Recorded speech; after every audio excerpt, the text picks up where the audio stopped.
Hello, what's up guys? Coach Makoy here. We have another topic for today. Ang pag-aaralan natin ngayon ay tungkol sa cognitive axis. FITE and TEFI. Credits nga pala kay C.S. Joseph, That Life and Psychology of Freedom, Mary Ann of Psychology of Freedom. Marami akong natutunan dyan sa kanya at halos 2 years akong nakinig sa kanya. Hanggang ngayon, nakikinig naman ako ng mga videos niya. At marami akong natutunan. Lahat ng basics actually ay natutunan ko sa kanya. And thank you sa sa sa mga vlogs. Kumbaga parang Tagalog version ni C.S. Joseph. Nauna kong napakinggan kasi yan, yung Psychology of Freedom bago. Kaya ako nakilala si C.S. Joseph na siya naman yung mga pinanggalingan. Ngayon, ang introverted feeling. Ano ba ang introverted feeling? One's own feeling. Ito yung mga nagdidesisyon ng feeling ko. Based in my feeling, on my own feeling, magdidesisyon sila ng naka-base sa feeling nila. Self-value, self-worth. Alam na mga FI users ang kanilang self-value and self-worth. At dyan naman sila nakapokus. Dyan kasi nabibuild yung self-esteem ng mga FI users. Seeks to feel good. Dahil FI users sila, nakabase sila sa feeling nila, feeling type sila. So, kung ano yung good, di ba? Seeks to feel good. Kung ano yun ang hinahanap nila eh. Yung seeking to feel good. Kasi FI users sila eh. Beliefs and morals. Nakabase ang mga FI users sa morals, principles, virtue, standards. Nagdidesisyon sila kung ano yung good and bad. 'Di ba? Good and bad decision. Kung magdidesisyon sila, mabuti ba ito o masama? Kung ano yung mabuti, doon sila magbe-base. Kasi FI yan eh. Morals yan eh. Kumbaga, nandyan yung mas priority nila ang delikadesa. Virtue. Ito yung prinsipyo ko eh. Ang prinsipyo ko ay ganito. Diba? Ang virtue ko ay ganito. Set of standards. May set of standards yan. Yung mga FI users. So, sympathy. Introverted feeling, cognitive function, sympathy. Kumbaga, nandyan yung nakikisimpathize ka doon sa tao. Nandyan din yung mercy, nakakaramdam ka ng awa, 'di ba? Nakakaramdam ka ng awa, kaya ka nakikisimpathize. So, pero hindi ibig sabihin nun ang mga FI user ay hindi na tumutulong. Ang mga FI users ay tumutulong din, lahat naman yan eh. Hindi lang extroverted feeling user. Pag-aaralan natin sa next video yung extroverted feeling user. Empathy sa kanila, while introverted feeling is sympathy. So, nakakaramdam sila ng awa doon sa tao, kaya sila nakikisimpathize. Diba? Nakikisimpathy, pero tutulong din sila, syempre, yung mga FI user. Ang extroverted thinking naman ay other people's thinking. Kung ano yung iniisip ng iba, aware ang extroverted thinking user. Ako kasi, as an INTJ, I am extroverted thinking user. So, I am aware of the thinking of others. Alam ko yung iniisip ng ibang tao. Then, minsan, dahil extroverted thinking kami, naturally, minsan, nakapokus kami kung ano yung iniisip ng ibang tao. So, may iwasan namin makaiwas kami doon sa kahihiyan o kaya sa iisipin na masama laban sa amin. Kasi aware kami. So kapag ginawa namin ng isang bagay, so hindi kami makakagawa ng bagay na ang iisipin ng ibang tao sa amin ay masama. Yan ang kagandahan dyan sa extroverted thinking. Aware kami kung ano yung iniisip ng ibang tao sa amin. So, meron kaming pag-iingat. Hindi kagaya ng mga introverted thinking user, kagaya ni Rendon Labrador. TI parent siya, TI auxiliary function. Wala siyang pakialam kung ano isipin ng tao sa kanya. Kahit masira yung reputation. Sa extroverted thinking kasi, nandyan yung reputation. Extroverted thinking user making a decision what is the majority of thinking of others. So, nagdidesisyon ang mga TE user kung ano yung majority. Halimbawa, sa 10 tao. 7 nagsabi na, ito, tama to. Sa perspective nila, na sa 7 na yan, agree sila. Yung 3, disagree. So, yung mga extroverted thinking user, kagaya ng ESTJ, so, mag-a-agree sila dahil kung ano yung karamihan, majority. Diba? Statistics. Kumbaga, nandyan yung consensus. Statistics. Kung ano yung majority, asan ang statistics? Consensus. Diba? Na-survey na ba yan? Sa survey, ilan? Kung ano yung majority, dun mag-a-agree ang mga extroverted thinking user, especially kung yung nagsasalita ay may pinag-aralan, halimbawa, attorney, abogado, doktor, or nasa professional,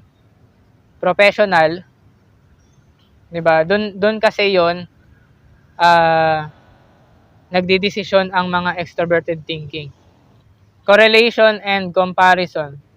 Ang mga extroverted thinking user ay magaling sa mga pagko-compare. Ang sabi ni ganito ay ganyan, sabi naman nung isa ganyan. Ikukumpara mo kung sino yung tama, kung sino yung nagsasabi sa kanila. Yun ang extroverted thinking Kumukuha kami kasi extroverted thinking user ako, I am an INTJ. Kumukuha ako ng opinion sa ibang tao kung sino ba yung tama at maraming tao.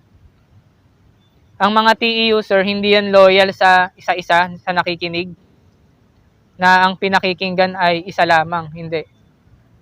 Lahat ng tao pinapakinggan namin, i-compare lang namin yan kung sino yung nagsasabi ng totoo, kung sino yung tama, kung sino yung dapat pakinggan. Lalo na kung ikaw ay nasa posisyon, your authority, para pakinggan ka. Halimbawa, pinag-aralan mo itong bagay na ito. So, nandun yung trust na doktor ka, ako hindi naman ako doktor. So, sinong papakinggan? I-compare ko yung sarili ko sa'yo, mas makikinig ako sa'yo kasi ikaw ay doktor. O kaya ikaw ay abogado, so mas maalam ka sa batas kaysa sa akin, mas pakikinggan kita kaysa sa akin. Ang maganda sa mga extroverted thinking user, open-minded kami. Hindi kami close-minded kagaya ng mga introverted thinking. Maliban na kung nasa maturity sila. Yung mga TI users kasi, kagaya ni Rendon Labrador, hindi naman niya nakikinig sa ibang tao Kasi hindi pa niya nabubuksan yung unconscious.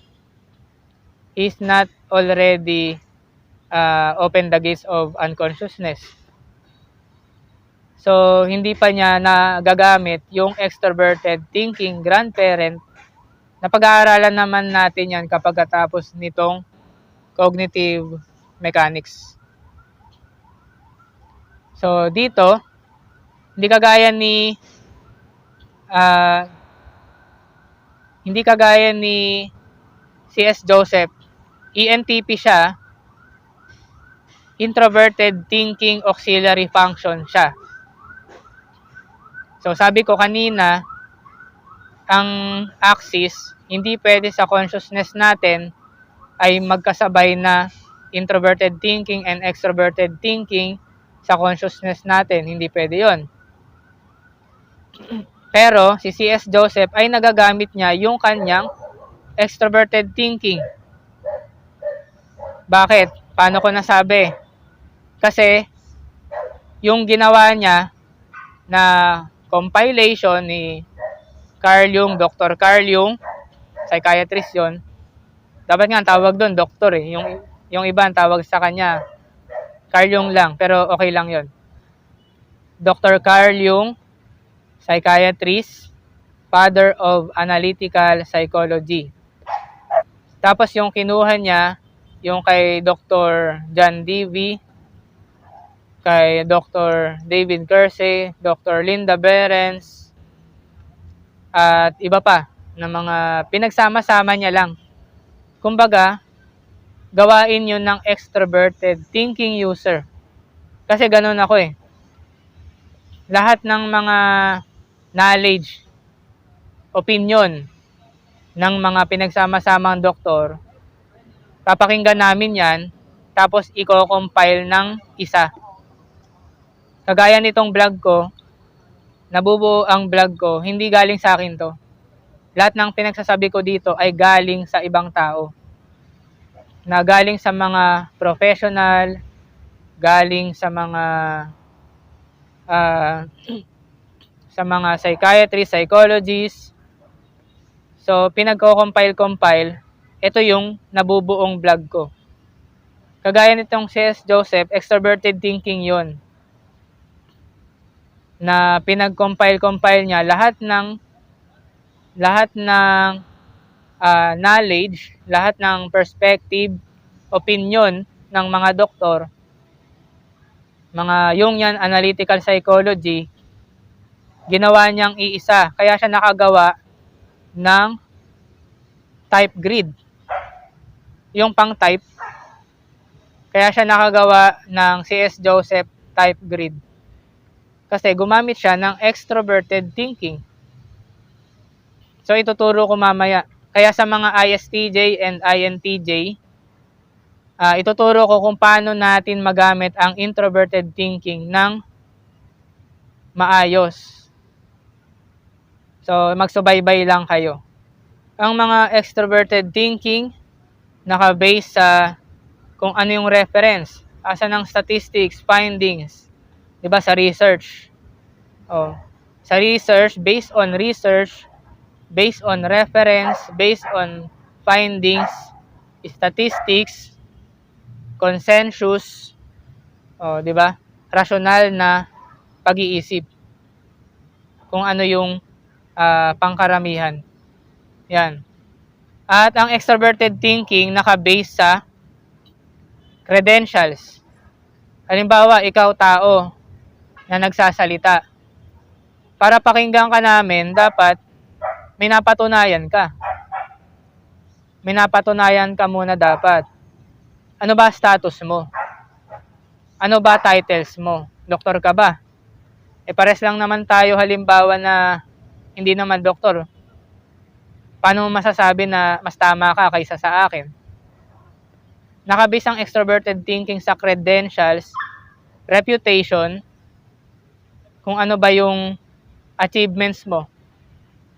Ano ba pinag-aralan mo? Kasi yung mga extroverted thinking user, iko-kumpara yan eh. Para pakinggan kita kaysa kay ganito, dapat meron kang credentials. Ano ba titles mo? Ganun ang extroverted thinking user. So, madali niyong malalaman ang mga extroverted thinking user kapag naghahanap ito ng credentials, reputation, sa tao, status, ano ba titles mo, ano ba yung position mo, para ikaw ay pakinggan. Ikaw ba ay otoridad para pakinggan ka? kung parehas lang tayo, paano ako makikinig sa'yo? So, ganun ang extroverted thinking. At naghahanap yan, paano mo mapapatunayan na tama ka? Asa ng reference? Asa ng statistics? Pag hinanap yung statistics, sigurado yan, mataas ang percentage na sa extroverted thinking yan. Based on research. 'Di ba? Kasi mga introverted thinking, hindi yan naka-base yan sa my own opinion, my own perspective. Yan ang mga introverted thinking. So, paano ba nagiging axis ang extroverted thinking sa introverted feeling? Paano ba ito nangyayari? Ang mga extroverted thinking, halimbawa, sa 5 na tao, makikinig muna sila, ito ba ay tama o mali, ito tama, true, false, o agree or disagree. Tapos, pupunta yan sa introverted feeling.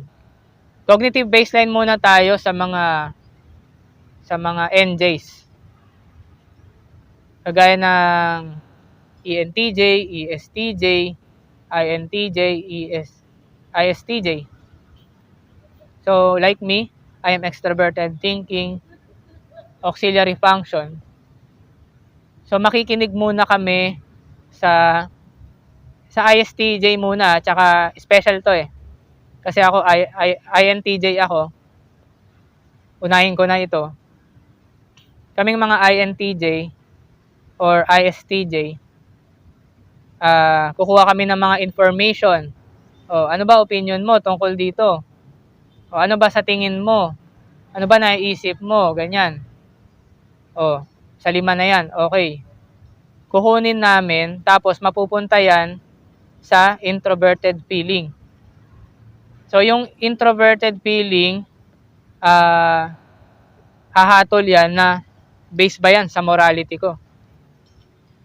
Naka-base ba yan sa virtue ko, yung mga sinabi mo? Yung sinalita mo, naka-base ba sa prinsipyo ko? Okay. Hindi porket nakikinig ang mga extroverted thinking user, agree na agad. Hindi.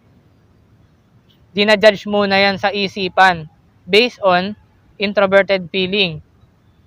Tapos, dahil extroverted thinking parent function kami, auxiliary function, ang orbit niyan ay introverted thinking grandparent. So, pag-aaralan natin sa susunod kung paano yung the process of individuation sa self. May babalikan tayo na pag-aaralan. Pero ito muna, special to. Dahil INTJ ako. So, ituturo ko sa mga INTJ dyan, magagamit nyo yung introverted thinking and introverted feeling ng sabay. So, yung extroverted thinking, makikinig kami sa lahat. Makikinig kami sa lahat. Halimbawa, makikinig ako sa lahat ng vlogger, Psych2Go, sa Eternalize, sa mga vlogger ng mga Pilipino dyan, tapos kay Labhu, Frank James, tapos si S. Joseph and Psychology of Freedom. So, yung introverted thinking grandparent, pagkatapos makinig ng extroverted thinking ko, na parent function, ang kasunod niyan is introverted thinking grandparent. Dahil sa process of individuation, nabuo ko na yung self. I already opened the gates of unconsciousness, which is the maturity of the cognitive. Magagamit ko ng maayos yung cognitive function, hindi lang sa i-criticize my own thinking, bagkus magagamit ko yung introverted thinking sa mabuting paraan. So, extroverted thinking, makikinig ako sa lahat ng vlogger. Tapos, introverted thinking naman, verification. I will verify by my own self, tama ba to? O mali? Nakinig ako kay Frank James. Okay. Sinasabi mo na INFJ ka, pero ang katotohanan ay INFP ka. So, wala na. Na-verify ko na mali. So, ano lang mga natitira kay C.S. Joseph, Psychology of Freedom. So, hindi lang siya extroverted thinking to introverted feeling, which is morality, moral principles. Kasi ang magja-judge niyan yung moral principles sa mga extroverted thinking, introverted feeling axis, nakabase sa makikinig. Moral principles ba? Okay. Ngayon, sa mga INTJ, nagagamit din namin yung introverted thinking ng maayos. So, verification, tama ba yan? O mali? Katotohanan ba?